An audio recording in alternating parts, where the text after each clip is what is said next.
First Congregational United Church of Christ in Corvallis, Oregon. I'm Pastor Jen, and this is the meditation that was given on Sunday, November 28th, the first Sunday of Advent. Because our technology streaming in the sanctuary isn't quite up to speed yet, Walter and I are recording our meditations and posting them after the fact for you, so that if you'd like to listen or listen again or send it to a friend, you can do that. So thank you for clicking the link and spending some time thinking and meditating about the first week of Advent today. This is the season of the Christian year that we talk about waiting for the arrival of Christ, spending time in the shadows. In the darkest part of the year, literally in the Western Hemisphere, we're waiting together for the return of the light. It's a reversal of what has become a cultural expectation of walking toward Christmas, which in my house with a 7-year-old is filled with a lot of romanticism and nostalgia and lights and Santa hype. But Advent is not meant to serve our nostalgic desires around the most wonderful time of the year. And because of this, Advent always begins with an apocalyptic text. Some see a description of the world ending in these texts, and that is somewhat true. They do describe the end of the world as we know it. And Christmas is always meant to be the upside down season. I'm going to plug in my laptop. Oh, no, I'm not. I don't know where the plug is. Christmas is always meant to be the upside down season, the great revelation, when the privilege of the powerful is undone by this image of a homeless, impoverished, helpless refugee God in a manger. It's a reminder of how God comes to us, literally how God comes near is like this. And in the middle of the apocalypse, every Advent text heralds hope. In Luke's gospel, which is the version of the little apocalypse we have this morning, Luke does that with the words, "Stand up and raise your heads, because your redemption is drawing near." So in the very worst of it, in the darkest, most lonely moment, when we've been abandoned, betrayed, even destroyed, when every sign around us points to despair, Jesus says, "Lift up your heads." Why? Because the holy is drawing near in this very moment. That was my inappropriate coffee cup. Oh, it still is. Oh, it's on both sides. Oh, I was trying to hide it from you. This text is once again reminding readers, present and future, who and how God is. This is your God, the text says, as consistent as the blossoming fig tree, unbound by time, the Holy One that topples worlds, completely unraveling the present order and watering the desert so that it blossoms. This is your God, a baby born not to exert the power of the monarchy, but to resist that very type of power with the practice of something that is wholly other. This is your God, the one whose generative worldview is always unraveling the present order over and over again. Our sacred tradition dares to speak a word out of place.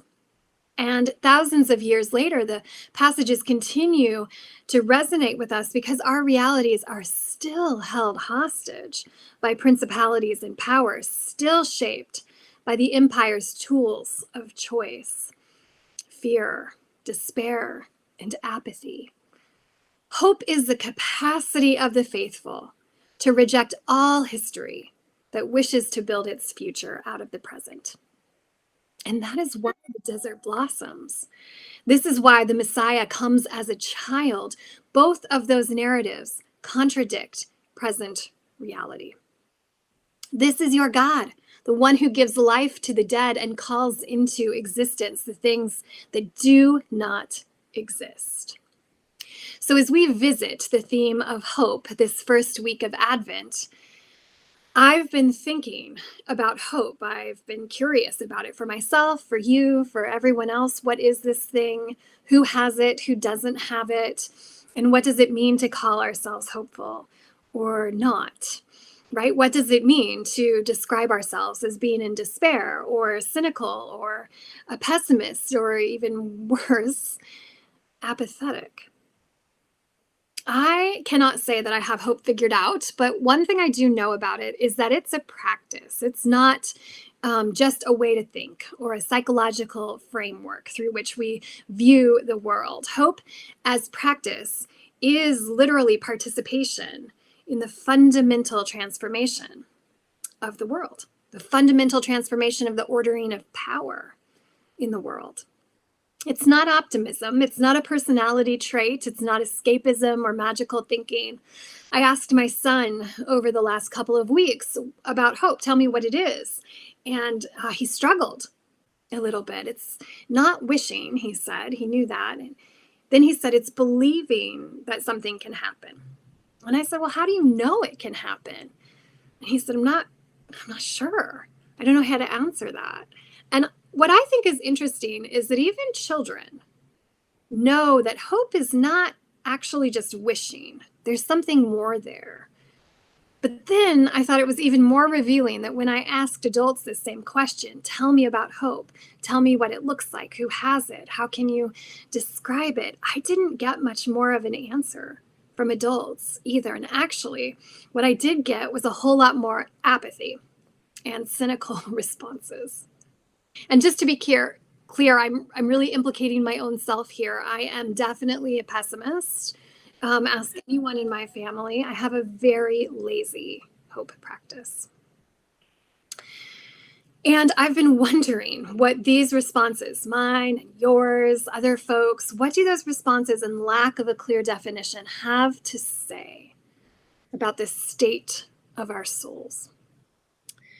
I was listening to the writer Elizabeth Gilbert talk about hope last week sometime, and she quoted the Tao Te Ching, and she said the following, that this really resonates with her, this thing the Tao says, that hope is as hollow as fear. And she said that resonated for her because hope and fear both orient us toward a future, and the future never exists. We only ever have what is right now, what is in the present. So in that way, hope and fear are both fantasies.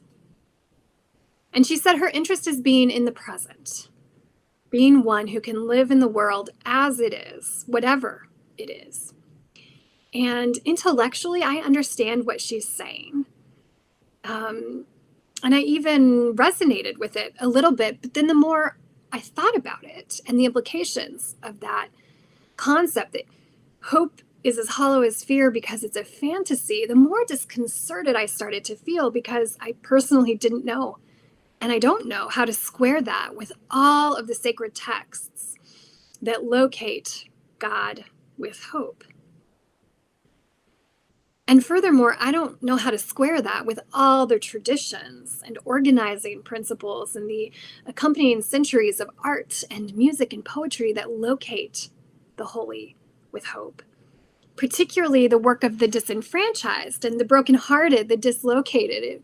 It feels somewhat arrogant to me to reject the frameworks of the many world changers who have held hope for a world other than the one that currently exists at the center of their work.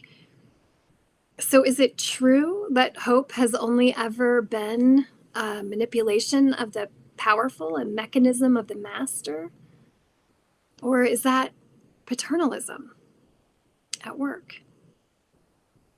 And what does it mean to say that we're learning to live in the present, or that we're more cynical than hopeful, or we don't know how to define it, and we don't remember our own sacred stories or the stories of our ancestors about hope? I think it reveals something about our proximity to suffering. Because to call the future that does not yet exist a fantasy must mean that the present moment is tenable. It means that I don't have to worry about taking a walk after dark or being in my particular body or the color of my skin. It means I'm not wondering whether I'm going to sleep tonight or if I'll freeze in my tent or if I'll have anything to feed my kids in the morning. Because something I'm learning is that people who survive in such close proximity to suffering, they harbor some kind of hope. People keep on because they believe that something better exists. Sometimes the something better is sleeping inside instead of outside, just for tonight, or a future where white boys with guns are prosecuted the way black boys with guns are prosecuted or punished or made monsters. Or maybe it's a future where women just have as much control over our own bodies as men do. If we don't understand how hope is a necessary tool of practice and survival, it's because we're not proximate to pain. So move closer, right? Move closer. Maybe it's true that for you this season, you need to move closer to your own pain. I think that's absolutely a possibility. I'm not rejecting it this morning, but in my life, I mostly need to move closer to the suffering that is not mine, to the suffering that I don't understand, to the distress that I am mostly buffered from. I need to refocus away from my own fear and anxiety and get clear about being in service to the other. There are signs all around us, just like Luke's gospel proclaims this morning. The distress, the confusion, the fear, it's prominent. The world has unraveled, right? The world is always unraveling for someone, but for us collectively this year, it really has. But lift up your head, the prophet says, because this is the moment of redemption. The holy is drawing near, but you have to know it. You have to be able to recognize it and know what you're looking for to call it into being. And we won't know how to do that unless we are close enough to the breaking. Close enough to the breaking to understand it and to know something about healing it. And this isn't work that we were meant to do alone. Yes, it's absolutely overwhelming to think about this as a solo journey, but we can't even begin to do this work unless we are in sight and sound of each other, and unless our relationships are turning us outward toward the ones who are not here, who are not buffered from pain and suffering. We do this work in community so that my vision is expanded by yours, by what you're paying attention to, by what you're seeing in the world around you. Because my vision is limited, right, by my own bias, my own experience, my own proximity. Your vision expands mine. Proximity will reveal the work that needs doing and the work that God has called us to, which is always the toppling of business as usual and the advent of the beloved community. And I think doing this work together, that's what teaches us about hope. Injustice prevails where hopelessness persists, Brian Stevenson wrote. And hopelessness persists because people haven't had enough courage and confidence to believe that we can do better.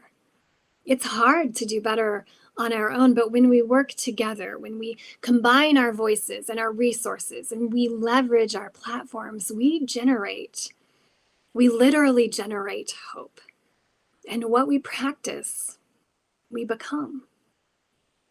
So what are you becoming? What am I becoming? We are on this journey in the Christian calendar toward Christmas, into the suffering and injustice that Advent calls us, draws us to pay attention to. We're getting closer. We're getting proximity to that pain and suffering in order to create something different. We're moving closer to the holy and the inbreaking of God into ordinary time. It's not an origin story, friends. It's the past and the present and the future reality that we belong to even now, because the holy is always waiting to be born, waiting to be midwifed into the world. Will you be the one? Will you be the ones who say yes this Advent? We cannot underestimate the power we have to turn the world on its head. The question is not whether or not we can. That's never the question. We always can. The question is whether or not we are willing.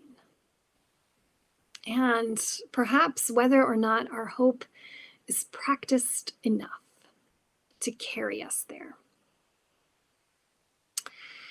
May it be so, beloved of God, this season of Advent, but also throughout the year. Blessings on your week.